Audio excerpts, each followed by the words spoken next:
Viking Snekja.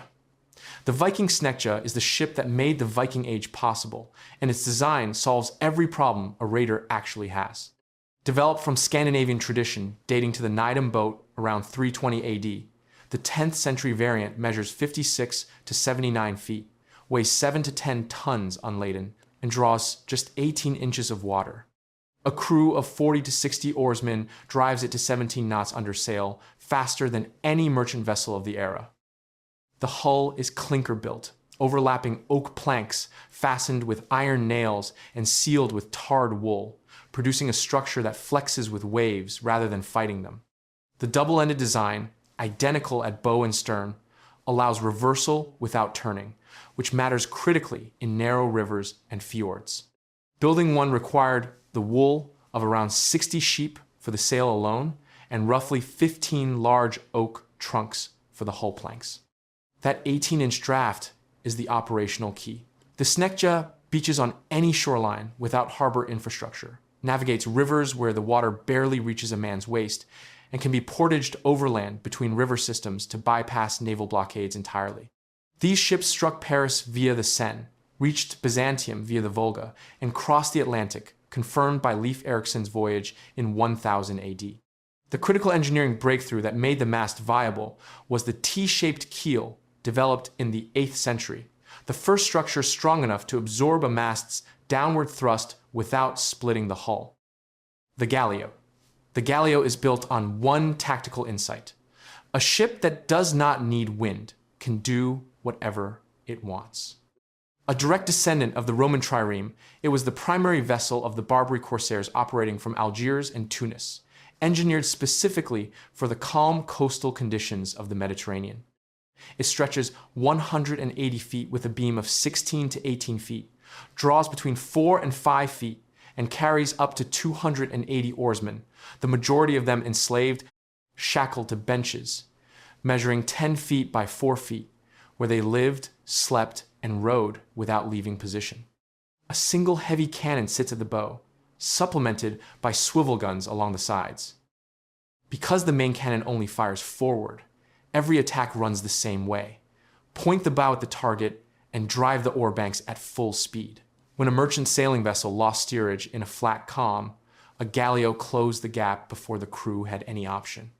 Oruch Barbarossa used these ships to seize 2 heavily armed papal galleys in 1504, an act that established Algiers as a serious Mediterranean power. Limited storage and enormous crew requirements kept galleots within range of coastal supply networks. But for 2 centuries of Mediterranean corsairing, that constraint barely mattered. Pirogue. The pirogue is constructed from a single log of cypress or cedar, hollowed, split, widened with a plank bottom, and raised with additional freeboard planking to increase capacity. An experienced crew builds one in approximately 15 days.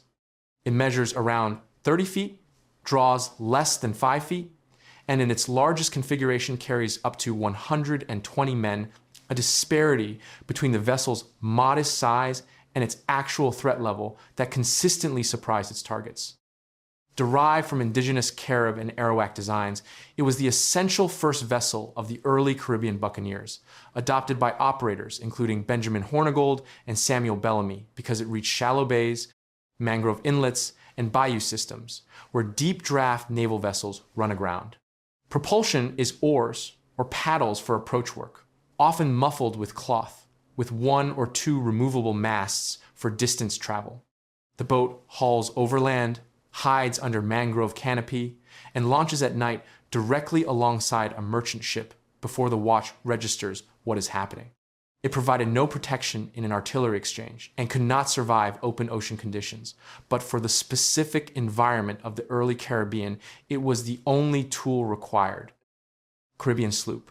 The Caribbean sloop is the fastest vessel of the Golden Age, running 40 to 70 feet on a single mast with a crew of 75 to 150 and 4 to 12 cannons plus additional swivel guns. Fore and aft rigging lets it point much higher into the wind than any square-rigged warship, tack rapidly, and accelerate out of a situation in almost any direction. A draft typically under 5 feet converts the coral shoals and island chains of the Caribbean from hazards into operational cover. A Royal Navy frigate chasing a sloop into the shallow approaches of the Bahamas is chasing a vessel that can enter water the frigate cannot, where the frigate grounds and the sloop disappears. The tactical formula is consistent across dozens of recorded engagements.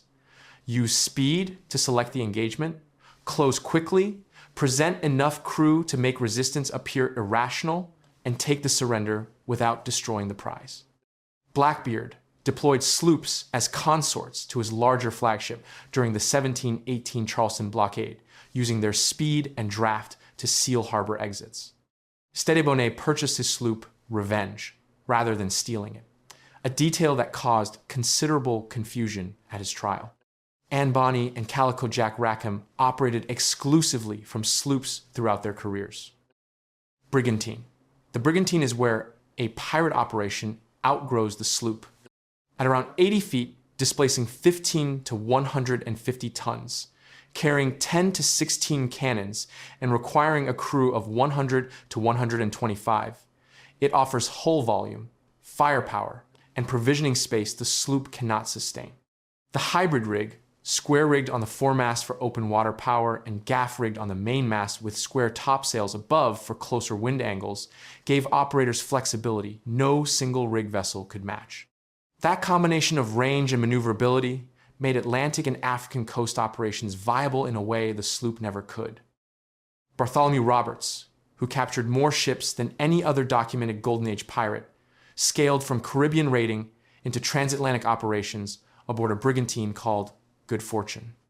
The most instructive incident involving this vessel type is the mutiny of Walter Kennedy. While Roberts was away chasing a prize, Kennedy sailed the Royal Rover and its entire treasure haul away from the crew permanently. Roberts responded by banning Irishmen from any subsequent crew. Frigate, the Queen Anne's Revenge, began as a Bristol merchant vessel, was captured by the French and renamed La Concorde, then taken by Edward Teach in November 1717. Blackbeard's crew spent months converting it in the Caribbean. They cut additional gun ports into both decks, stripped internal bulkheads to open the gun deck, and expanded the armament from 14 to approximately 40 cannons, producing firepower comparable to a mid-sized Royal Navy frigate. Over 300 tons, and crewed by 250 to 280 men, it blockaded Charleston Harbor in 1718, stopping all traffic until the city met Blackbeard's demands. The wreck was discovered in 1996 at Beaufort Inlet and remains the only fully verified pirate shipwreck ever excavated. Historians have debated whether the 1718 grounding was accidental or deliberate, a calculated crew reduction to concentrate the remaining treasure among fewer hands. Pirate junk. Under Zheng Yisao in the early 19th century, the Chinese war junk was the backbone of the largest pirate fleet in recorded history. At its peak, the Red Flag Fleet commanded between 400 and 1,800 junks crewed by over 70,000 men, a force more than twice the size of the Spanish Armada. A large war junk displaces approximately 300 tons, carries a keel exceeding 100 feet, mounts between 10 and 30 heavy guns, plus multiple swivel guns, and reaches speeds up to 13 knots. The structural innovation that sets it apart from any Western vessel of the period is the internal, watertight bulkhead system. The hull is divided into sealed compartments, so a breach in one section floods only that section, while the rest of the ship remains buoyant. Western navies would not adopt this principle for more than a century. Bamboo batten sails allow rapid adjustment of sail area in high winds while maintaining an aerodynamic profile European square sails cannot replicate. Zheng Yisao's confederation defeated combined Portuguese and British naval forces in 1809, and the Chinese emperor, unable to defeat the fleet in open water, was forced into a negotiated settlement, allowing her commanders to retain their wealth. Modern Somali skiff. The modern pirate skiff measures 33 to 39 feet, weighs approximately 1,380 kilograms dry, and carries a crew of 6 to 10 men. Twin outboard engines produce up to 480 horsepower and push the hull to speeds between 25 and 80 knots, faster than any vessel in the history of piracy. Fiberglass composite construction and low freeboard make these boats functionally radar transparent at range, returning a signal indistinguishable from wave clutter until they are close enough that interception requires a helicopter.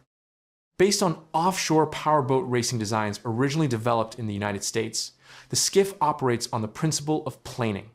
As velocity increases, dynamic water pressure lifts the bow clear of the surface, reducing drag dramatically and enabling speeds a displacement hull cannot approach.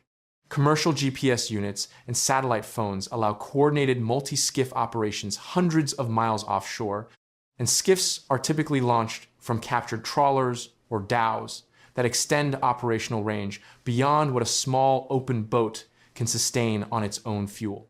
The target is never the cargo. Somali piracy seizes the ship itself and holds the crew for ransom, negotiated by satellite phone, while the vessel sits anchored off the coast.